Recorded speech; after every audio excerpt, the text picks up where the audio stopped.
We have a real problem now with politics in this country and across the whole world. No one trusts any of the main parties because the main parties have betrayed what they said they were going to do. In fact, Jeremy Corbyn betraying Brexit, saying that he was going to respect the results of the referendum, but now they want a second referendum.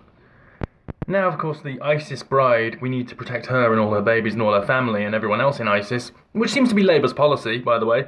Labour's way of dealing with ISIS is to welcome them all in, and all their offspring.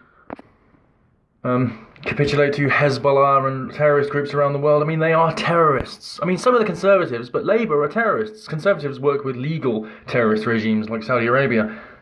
But Labour work with illegal ones, terrorist groups that are illegal, that are banned, that are outlawed. Now, ultimately, that doesn't make a difference when it comes to human rights. They both violate them. But one is legal, accepted, state executions and inhuman injustice, etc. And one is just a random radical terrorist group, which is outlawed, which is the ones that the establishment of Labour actively get behind, just like they actively get behind ISIS. They're actively with all these people because they're courting those votes, the Muslim vote, the black vote, the Asian vote, whatever. That's all they care about. It's the same as the Democrats in America. They're just using people, using virtue signalling, using politics, using things that happen to sway votes, to get those votes, you know, the identity groups that they want to get. I'm hoping rational, reasonable people will look at Labour, look at Jeremy Corbyn saying that it was a tragedy that the ISIS bride Shamima Begum's baby died or whatever, and that Sajid Javid, I was going to say Sadiq, I can't even remember their names. Why can't they just have normal names? And all the globalists, like Sadiq Khan, will be attacking Sajid Javid. They've all got those names, haven't they? I mean, this is not my country anymore. This is the names that I read out now all the time. It doesn't feel like my country anymore. When I walk around in Digbeth in Birmingham and I see mostly black and Asian people and look around for a white person and don't see one anywhere, not even in the reflection that I'm looking at. I did a little test one day when I was walking along and thinking that, because I was thinking, well, it doesn't actually bother me, but it's starting to actually, I'm starting to notice it. It is actually starting to bother me that I'm losing my country right now. And especially when you go into the caliphate and you realise that it's like that. You don't realise how bad it is until you're in the middle of it. Then you start to think, oh my God, we've lost the country. We have lost the country and we can't even call this out. And it's supposedly intolerant to call out this religion of homophobia, which is fine for them to go and, you know, protest against LGBT education, and whatever you think about that is irrelevant. They can protest against it. They can say that gay rights are, you know, against our religion, they're immoral, etc., and that we won't accept it. And then the school will pull the lessons, capitulation to Islam completely. But it won't capitulate to Christianity. It wouldn't capitulate to anyone else saying it. So it's not a victory for people that are homophobic or anything. It's a victory. Well, it is a victory for people that are homophobic because it's a victory for Islam.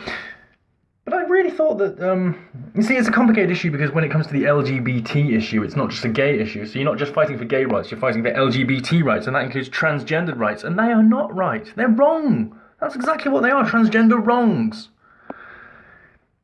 The problem is, we've got so many people now, children, who don't know what they are, don't know whether they could be, traps or... I don't even know. There's all these titles. I was looking at them, I was thinking, oh, I'll remember that for my video. And I can't remember because it's so insipid that it doesn't sink in your brain and stay there. But the gay lobby, the LGBT mafia, they didn't do anything. They didn't say anything about, you know, these homophobic Muslim parents. Didn't say anything. Don't care. Too scared. Too worried about courting Islamism and saying that, oh no, you can be gay and Islamic. That's fine. Not actually worried about stopping homophobia. Not worried about any aspect of the ideology which might be problematic to ours. So, you know, because it's run by lesbians, they don't care now. They just care about virtue signalling. That's all they care about.